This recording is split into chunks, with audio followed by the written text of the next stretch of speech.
നമസ്കാരം.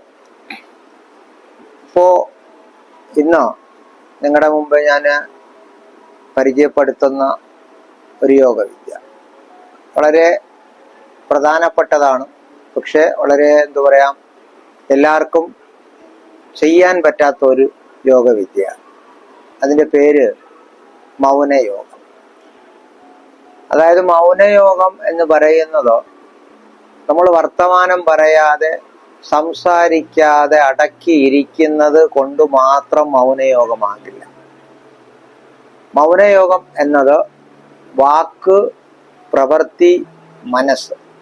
വാക്ക്, പ്രവൃത്തി, മനസ്സ് ഇതിൽ മൂന്നിനെയും ഒന്നുപോലെ കൺട്രോൾ ചെയ്ത 5 ഇന്ദ്രിയങ്ങളെയും അടക്കി നമ്മുള്ളിലേക്ക് നോക്കി ഈ വയലിലെ അല്ലെങ്കിൽ കുളത്തിലെ കൊക്ക് ഒരു വിര പിടിക്കാൻ കണ്ണടച്ച് ഏകാഗ്രതമായി ഇരിക്കും പോലെ നമ്മുടെ മൂന്നാം നേത്രം എന്ന് പറയുന്ന പുരുകമധ്യത്തിൽ കോൺസെൻട്രേഷനെ വെച്ചും കൊണ്ട് മിണ്ടാതെ ഒരു പ്രവൃത്തിയും ചെയ്യാതെ ശ്വാസോച്ഛ്വാസത്തെ ശ്രദ്ധിച്ചു കൊണ്ടിരിക്കുന്ന ഒരു ഭയങ്കരമായ യോഗവിദ്യയാണ് മൗനയോഗം.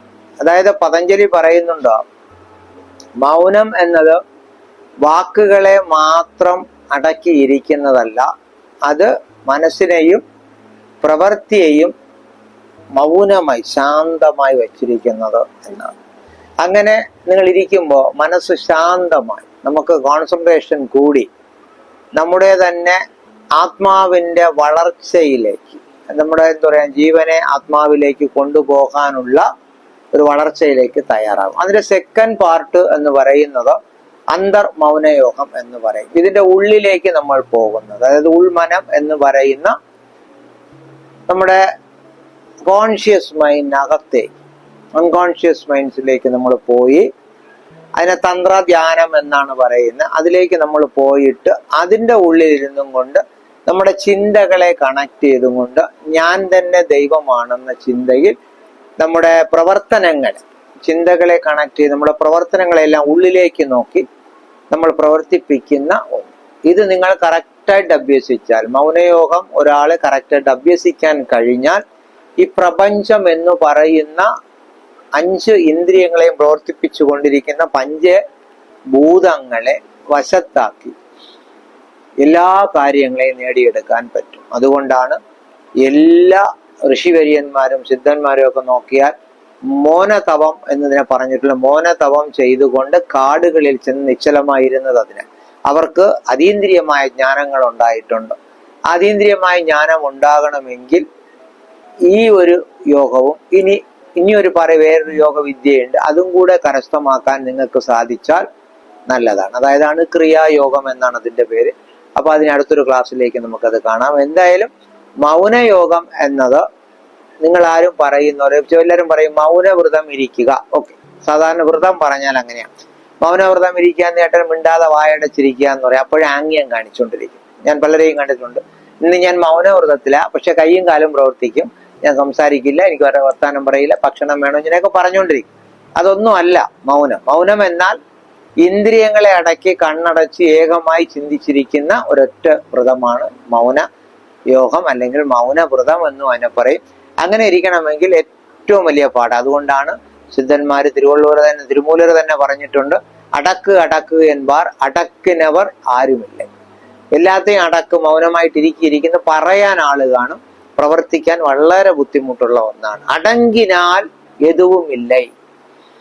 അടങ്ങിക്കഴിഞ്ഞാൽ നിങ്ങൾക്കൊന്നുമില്ല. പിന്നെ നീ അടക്കാനാ പഠിക്കേണ്ടത്, അല്ലാതെ എല്ലാവരും അടങ്ങി എന്നാ പറഞ്ഞു. ഇപ്പൊ ഉദാഹരണത്തിന് തേടൈ ഓപ്പണായി എന്ന് പറയുന്ന ഒരുപാട് പേരെ ഞാൻ കണ്ടിട്ടുണ്ട്. തേടൈ ഓപ്പണായ എന്ത് ചെയ്യും എന്നുള്ളത് ആർക്കും അറിയില്ല. തേടയെ കുറിച്ച് ഞാൻ വീണ്ടും ഒരു വീഡിയോ ചെയ്യാം. എന്തായാലും ഈ തേടൈ ഓപ്പൺ ആയാൽ എന്താകും എന്ന് ആർക്കും അറിയില്ല. അതറിയാത്തവരാ പറഞ്ഞുകൊണ്ടിരിക്കണേ ഞാൻ തേടൈ ഓപ്പൺ ചെയ്തു, എനിക്ക് അനുഭവം ഉണ്ടായി.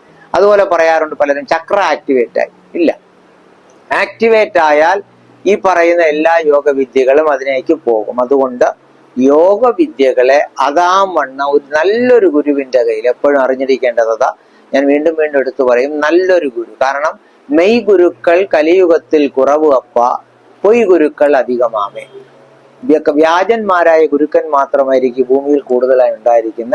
സത്യത്തെ പഠിപ്പിക്കുന്ന ഗുരുക്കന്മാർ വളരെയധികം കുറവായിരിക്കും. അതുകൊണ്ട് നല്ലൊരു യോഗവിദ്യയെ നല്ലൊരു ഗുരുവിന്റെ കീഴിൽ അഭ്യസിക്കാൻ എല്ലാ മനുഷ്യരും അറിയേണ്ടതാണ്. കാരണം ഇതെല്ലാം സിദ്ധന്മാർക്കേ പറ്റൂ, സാധാരണ മനുഷ്യർക്ക് പറ്റില്ല. എല്ലാ യോഗവിദ്യകൾക്കും സാധാരണ മനുഷ്യർക്ക് വേണ്ടിയിട്ട് ഉണ്ടാക്കപ്പെട്ടതാണ്, യോഗികൾക്ക് എന്നല്ല. യോഗി എന്നാൽ യോഗ്യൻ എന്ന അർത്ഥം, അത് മനുഷ്യനുമാകാം.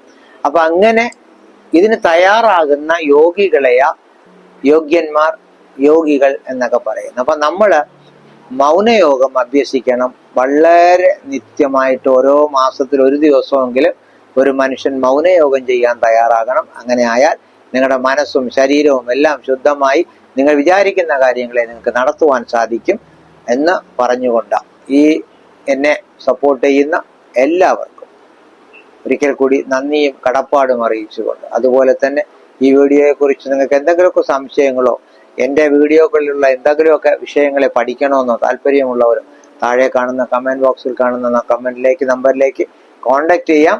നിങ്ങൾക്ക് ആരെ വേണമെങ്കിലും വിളിക്കാവുന്നതാണ്. എന്നെ ഡയറക്റ്റ് ആയിട്ടും വിളിച്ച് നിങ്ങൾക്ക് സംസാരിക്കാവുന്നതാണ്. നിങ്ങളുടെ സംശയങ്ങൾക്ക് എന്നാലാകുന്ന മറുപടി ഞാൻ നൽകുന്നതായിരിക്കും. അപ്പൊ എല്ലാത്തിൻ്റെയും ക്ലാസ്സുകൾ ഇവിടെ നടക്കുന്നുണ്ട്. നിങ്ങൾക്ക് താല്പര്യം ഉണ്ടെങ്കിൽ ഡയറക്റ്റ് ആയിട്ട് കോണ്ടാക്ട് ചെയ്യാവുന്നതാണ്. വീണ്ടും ഒരിക്കൽ കൂടി എന്നെ സപ്പോർട്ട് ചെയ്യുന്ന എല്ലാ എൻ്റെ പ്രേക്ഷകർക്കും ഒരിക്കൽ കൂടി നന്ദി പറഞ്ഞുകൊണ്ട് വീണ്ടും ഒരു വീഡിയോയിലേക്ക് കാണും വരെ ഏവർക്കും നന്ദി, നമസ്കാരം.